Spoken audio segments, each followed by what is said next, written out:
ఇంకొకటి జనరల్‌గా చాలామంది బయటేంటంటే సినిమా వాళ్ళు అంటే వాళ్ళు వీళ్ళతో పడుకుంటారు, ఆపర్చునిటీస్ తెచ్చుకుంటారు. ఒళ్ళమ్ముకుంటే వీళ్ళకి డబ్బులొస్తాయని చెప్పేసి చాలా పొలిటికల్ వాళ్ళు మాట్లాడిన వాళ్ళున్నారు, బయట వాళ్ళు మాట్లాడిన వాళ్ళుంటారు.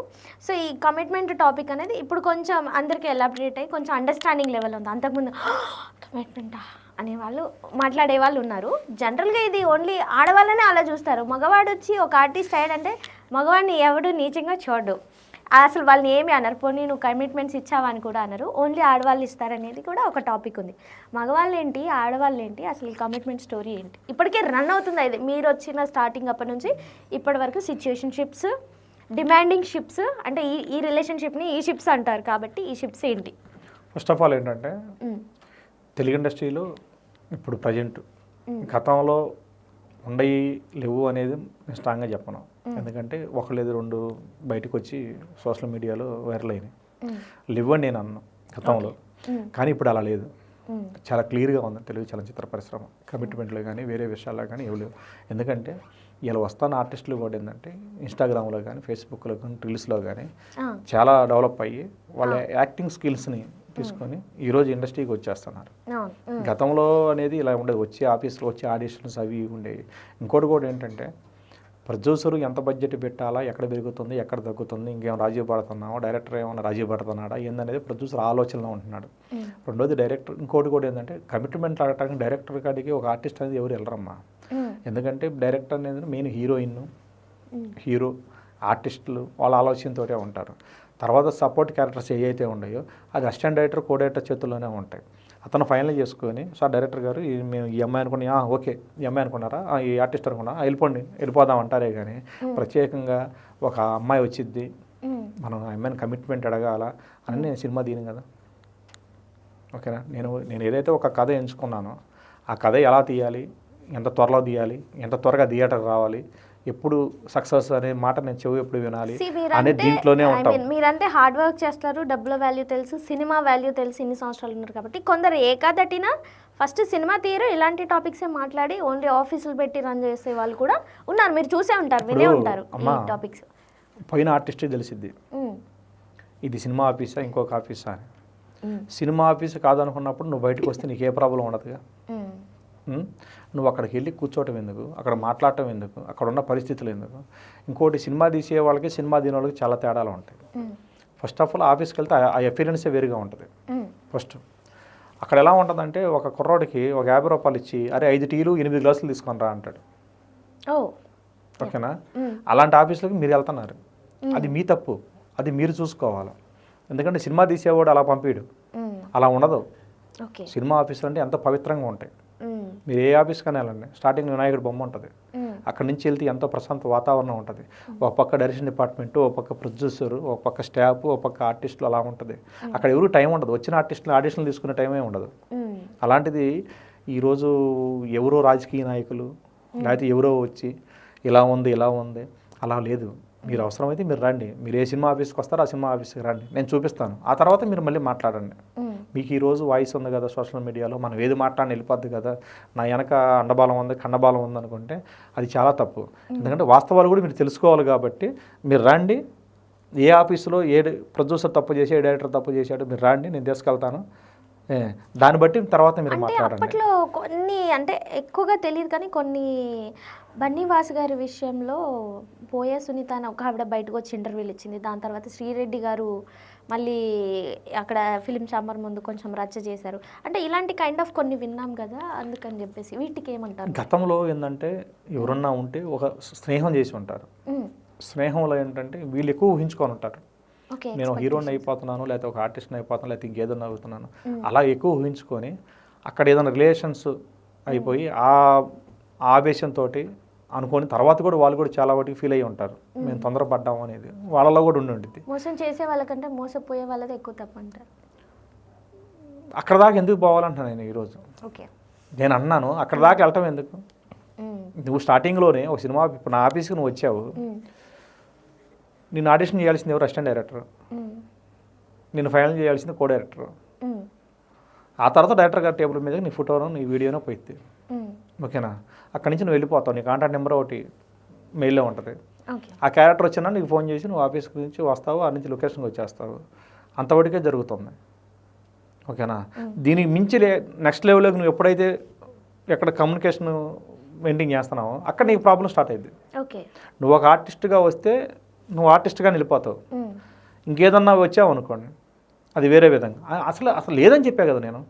తెలుగు చలనచిత్ర పరిశ్రమలో ఇప్పుడున్న పరిస్థితిలో కమిట్మెంట్ అనేది లేదు. This is very clear. ప్రతి ఒక్కరికి వచ్చారు, టాలెంట్ గల వాళ్ళు ఎంతమంది వచ్చారమ్మా?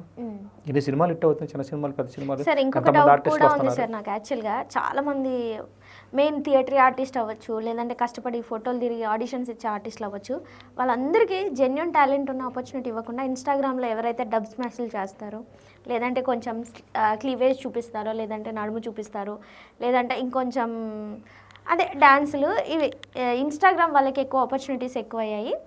జనరల్గా థియేటరీ ఆర్టిస్టులు ఒక కళని నమ్ముకొని ఉండే వాళ్ళకి సెలెక్ట్ చేయట్లేదు. ఇది మీరు వినే ఉంటారు జనరల్గా. ఇది ఎందుకండి ఇలాగ? మరి ఒక చిన్న మాట చెప్తాను. నా ఆఫీస్కి నువ్వు ఆటోలో వచ్చావా, బెంజ్ కార్లో వచ్చావా, లేకపోతే ఎవరైనా రికమెండేషన్ మీద వచ్చావని మేము చూడను. ఓకే.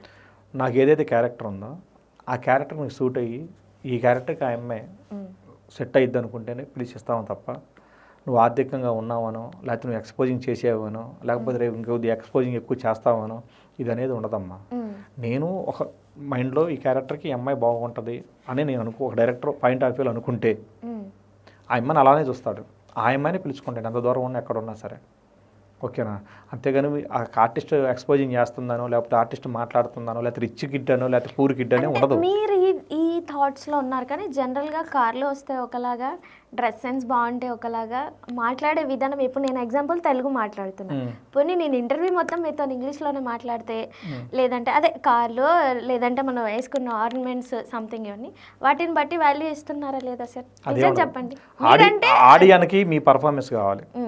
అంటే ఒక ఆడియన్ కనే కాదు, జనరల్గా ఇప్పుడు మనం కూర్చున్నాం, ఇప్పుడు నేను ఎలా ఉన్నాను ఏంటి అనేది దాన్ని బట్టి మీరు వాల్యూ ఇస్తారు. ఇప్పుడు మీరు ఒక ప్రొడ్యూసరు, మీరు చాలా పెద్దవాళ్ళు, I respect lot.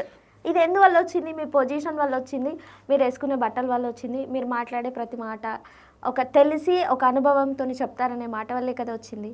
So same ఇది కూడా బట్టల్ని బట్టి, క్లాత్ని బట్టి, లేదంటే మన స్కిన్ టోన్ని బట్టి, హైట్ని బట్టి, పర్సనాలిటీని బట్టి పద్ధతిగా వస్తే మేము పద్ధతిగానే ఉంటాం, దగ్గరికి తీసుకుంటాం, ఏందమ్మాయిల్ని ప్రశాంతంగా చేసి పంపిస్తాం. ఇంకోటి ఆ విధంగా వస్తే ఆ విధంగా ట్రీట్ చేస్తాం. అంతేగాని మీరు వేసుకునే కాస్ట్యూమ్ని బట్టి నేను క్యారెక్టర్ ఇవ్వను, మీరు వేసుకొచ్చిన కారుని బట్టి నేను క్యారెక్టర్ లేవు, ఆర్టిస్ట్ని బట్టి అక్కడ ఉన్న క్యారెక్టర్ ఏదైతే ఉందో క్యారెక్టర్కి ఈ ఆర్టిస్ట్ న్యాయం చేయగలుగుతుంది అనుకుంటేనే మేము ఇస్తాం తప్ప ఇవన్నీ అసలు ఊహాగానాలు, వాస్తవాలు. ఇప్పుడు మీరు ఏది మాట్లాడినా ఇందులో వాస్తవాలు ఏం లేవు, అవాస్తవాలే. క్లారిటీ అనేది చాలామందికి లేదు, రాజకీయ నాయకులకి లేదు, సోషల్ మీడియాలో మాట్లాడుతున్న వాడికి లేదు. మన ఒకసారి ఒక ఎంపీఓ ఎమ్మెల్సీ ఎవరో అతను మాట్లాడాడు, సినిమా వాళ్ళు అవి చేస్తారు, ఇవి చేస్తారు, హోటల్కి వెళ్తారు. అతను కూడా నేను సూటిగా ప్రశ్న చేస్తాను, బ్రదర్ మీరు ఎప్పుడైనా చూశారా, పోనీ మీరు ఎప్పుడైనా చేశారా, మీరు ఏ అనుభవం ఉందని మీరు ఆ మాట అన్నారు?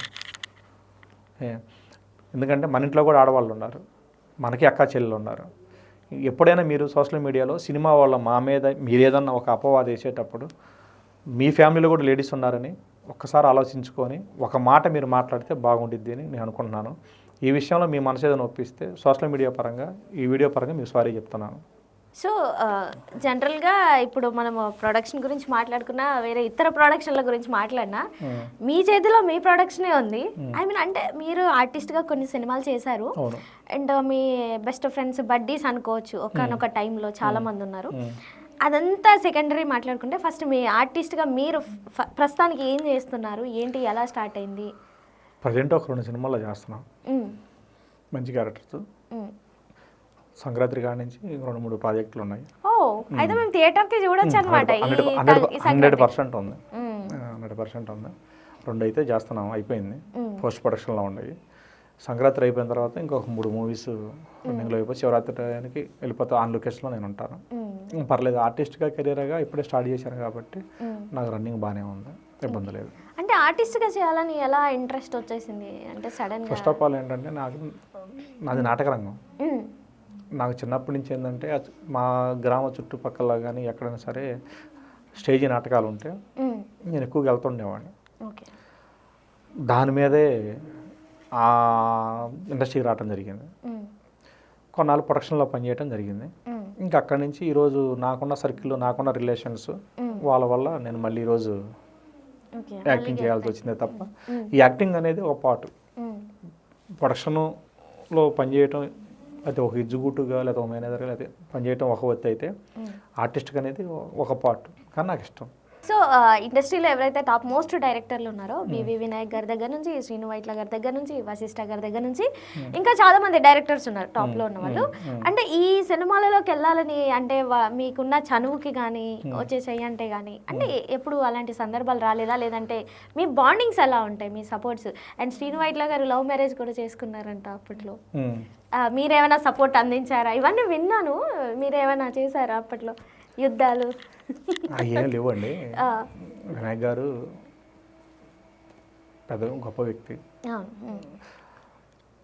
వశిష్ఠ గారితో నాకు గత 20 years నుంచి నాకు రిలేషన్ ఉంటానే ఉంది. ఏందని అంటే అన్నదమ్ములు.